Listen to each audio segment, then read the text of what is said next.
couple of years ago, I made the acquaintance of a woman named Anna Huong, who's a Vietnamese refugee, came to this country in the late 70s.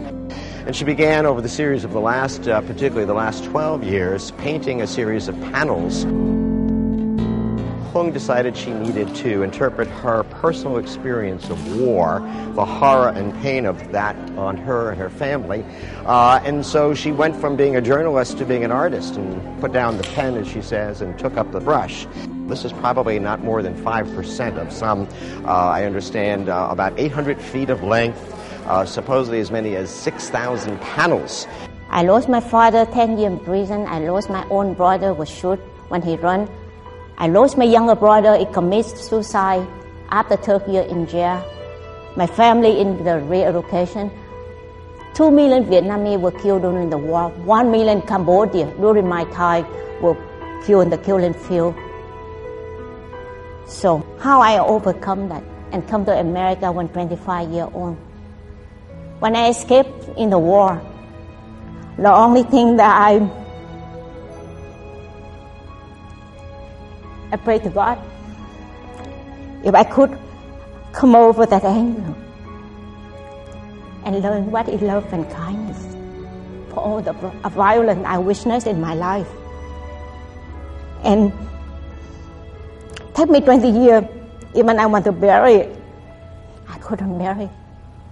Every time I see a single face of the horror of the war victim, every single face I look at today, I see myself in them.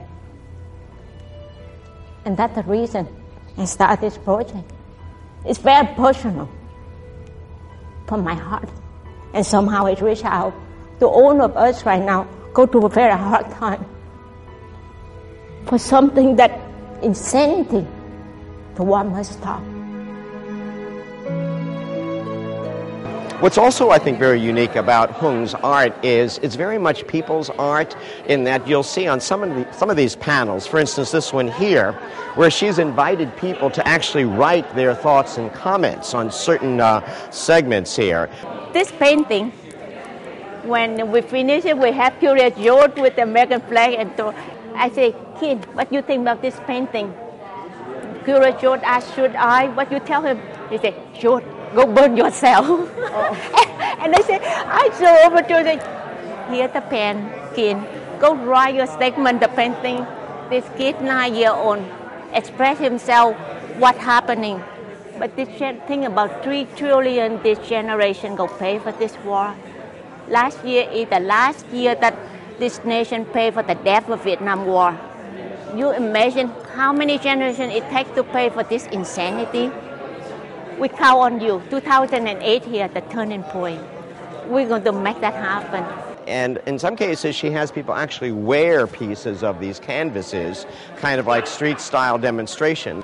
And maybe there are segments of it that actually have words, might say, you know, peace now, or no more war, or peace and justice, or stop the torture, so that the panel can be broken down into segments and become forms of street art and street demonstration and street theater around that, with people coming up and signing on and making a stand. So that interactive dynamic with the citizenry is particularly, I think, significant. We're looking for venues to be able to bring the art here into communities across the country. Hence the interest, which is, of course, how the arts are a springboard to create the venue for the kinds of conversations that need to happen around the civic issues that involve us, including, you know, deeply polarizing issues like issues of war and peace.